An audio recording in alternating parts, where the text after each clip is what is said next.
இந்து தமிழ் திசை ஆனந்த ஜோதி வாசர்களுக்கு பரம்பரை ஜோதிடர் பெருங்குளம் ராமகிருஷ்ணனின் அன்பின் வணக்கங்கள். 30 ஜனவரி 2025 வியாழக்கிழமை முதல் 5 பிப்ரவரி 2025 புதன்கிழமை வரையிலான இந்த காலகட்டத்திற்கான பொதுவான ராசி பலாபலன்களை பார்க்கலாம். அதற்கு முன்னாடி இந்த காலகட்டத்தில் இருக்கக்கூடிய பஞ்சாங்க விசேஷ தினங்களையும் கிரக நிலவரங்களையும் கிரக மாற்றங்களையும் நாம் பார்த்துடலாம்.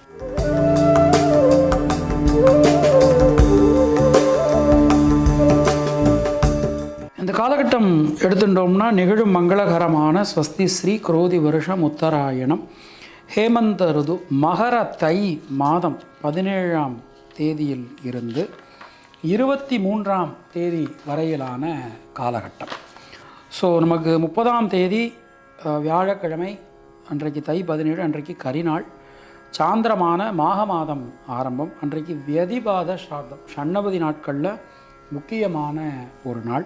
31 ஜனவரி வெள்ளிக்கிழமை அன்றைக்கி அப்பூதி அடிகள் குரு பூஜை. பிப்ரவரி 1 சனிக்கிழமை அன்றைக்கி சுக்லபக்ஷ சதுர்த்தி. பிப்ரவரி 2 ஞாயிற்றுக்கிழமை அன்றைக்கி சதுர்த்தி விரதம் பூஜை எல்லாமே அன்றைக்கு தான். பிப்ரவரி 3 திங்கட்கிழமை அன்றைக்கி சுக்லபக்ஷ சஷ்டி கலிக்கம்பர் குரு பூஜை. பிப்ரவரி 4 தை 22 செவ்வாய்க்கிழமை அன்றைக்கி ரதசப்தமி, அடியவருள் ஒருவரான நமச்சிவாய தேசிகர் குரு பூஜை. அன்றைக்கு வைவஸ்வத மன்வாதி ஷண்ணவதி நாட்களில் ஒரு நாள். 5 பிப்ரவரி புதன்கிழமை அன்றைக்கி பீஷ்மாஷ்டமி. ஸோ அதுக்கு மறுநாள், அதாவது 6ஆம் தேதி, அது நமக்கு இந்த வாரத்தில் வரல, இருந்தாலும் 6ஆம் தேதி அன்றைக்கி தை கிருத்திகை. இப்போது நம்ம இந்த காலகட்டத்தில் இருக்கக்கூடிய பஞ்சாங்க விசேஷ தினங்களை பார்த்துட்டோம். கிரக நிலவரங்களை நாம் பார்க்கலாம். ரிஷபராசியில் குரு பகவான் வக்ரமையில், மிதுன ராசியில் செவ்வாய் பகவான் வக்ரமையில், கன்னியா ராசியில் கேது, மகர ராசியில் சூரியன் சந்திரன் புதன், கும்பராசியில் சனி, மீன ராசியில் சுக்கிரன் ராகு என கிரகநிலை நமக்கு அமைஞ்சிருக்கு. 30 ஜனவரி அன்னைக்கு இரவு 8:38 கும்பராசிக்கு சந்திர பகவான் மாற்றம் பெறுகிறார். 1-2 அன்னைக்கு சனிக்கிழமை இரவு நள்ளிரவு, அதாவது 12:02 மீனராசிக்கு சந்திர பகவான் பிரவேசிக்கிறார். 3ஆம் தேதி பின்னிரவு, 4ஆம் தேதி முன்னிரவு 2:32 சந்திர பகவான் மேஷராசிக்கு மாற்றம் பெறுகிறார். 5ஆம் தேதி புதன்கிழமை காலையில் 10:23 கும்பராசிக்கு புத பகவானுடைய பெயர்ச்சியானது அமைந்திருக்கிறது. 5ஆம் தேதி பின்னிரவு, 6ஆம் தேதி அதிகாலை 4:58 ரிஷபராசிக்குள் சந்திர பகவான் பிரவேசிக்கிறார். இதுதான் இந்த காலகட்டத்தில் இருக்கக்கூடிய கிரக நிலவரங்கள். மற்ற கிரகங்களுடைய இருப்பில் எந்த விதமான மாற்றங்களும் இல்லை. நாம் கொடுத்திருக்கக்கூடிய கிரகநிலையானது வாக்கிய பஞ்சாங்கத்தினை அடிப்படையாக கொண்டது. உங்கள் ராசிக்கான பலாபலன்களை பார்க்கும்போது விதி மதி கதி என்று பார்த்து கொள்ள வேண்டியது. அதாவது லக்ன ரீதியாக, ராசி ரீதியாக, உங்களுடைய ஜனனகால ஜாதகட்டத்தில் சூரியன் எந்த ராசியில் இருக்காரோ அதுதான் கதி. அது ரீதியாக நீங்கள் பார்த்து கொள்ள வேண்டியது.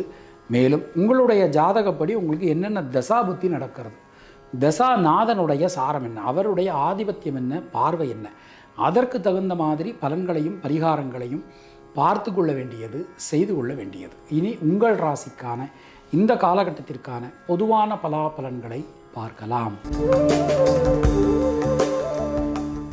விருச்சிக ராசி அன்பர்களுக்கு இந்த நேரம் நம்ம எடுத்துட்டோம் அப்படின்னா,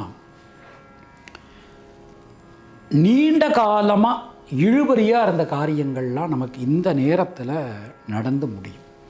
தொழில் சார்ந்து, உத்தியோகம் சார்ந்து தைரியமாக தன்னம்பிக்கையோடு நீங்கள் முடிவெடுங்க. அது உங்களுக்கு அனுகூலத்தை கொடுக்கும். நம்ம செய்யக்கூடிய தொழிலுக்கு நியூ இன்வெஸ்டர்ஸ் கிடைப்பாங்க. ஸ்டாக் மார்க்கெட்ஸில் நம்ம கம்பெனியினுடைய ஷேர் வேல்யூ இன்க்ரீஸ் ஆகும். உத்தியோகம் செய்கிறவங்களுக்கு மேலதிகாரியுடன் இருந்து வந்த மனக்கசப்புகள் விலகும்.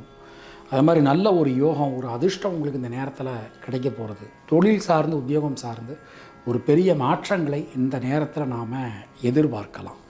குடும்பம் சம்பந்தமான விஷயங்களில் பேசும்போது, கருத்துக்கள் தெரிவிக்கும்போது வார்த்தைகளில் கொஞ்சம் கவனமாக இருங்க.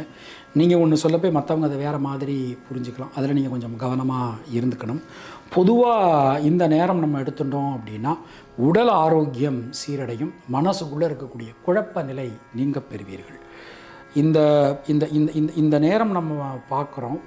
நம்முடைய ராசிநாதன் 8ஆம் இடத்துல மறைஞ்சாலும் அவருடைய சாரம் நமக்கு ரொம்ப அனுகூலத்தை தரக்கூடிய விதத்தில் அமைஞ்சிருக்கு.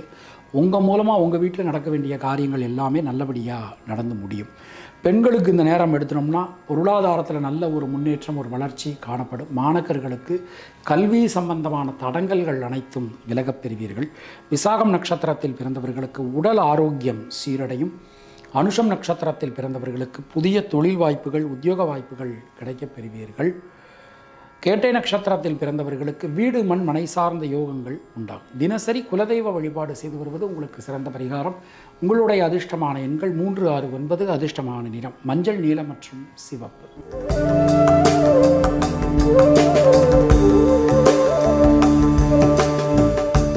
உங்களுக்கும் உங்கள் குடும்பத்தினருக்கும் இறைவன் நீண்ட ஆயுளையும் நல்ல ஆரோக்கியத்தையும் வழங்கட்டும் என இறைவனிடம் நான் வேண்டுகிறேன், பிரார்த்திக்கிறேன், ஆசீர்வதிக்கிறேன். மீண்டும் நாம் அடுத்த பதிவில் சந்திக்கலாம். அதுவரை உங்களிடமிருந்து விடைபெறுவது பரம்பரை ஜோதிடர் பெருங்குளம் ராமகிருஷ்ணன். இணைந்திருங்கள் இந்து தமிழ் திசையுடன். நன்றி, வணக்கம்.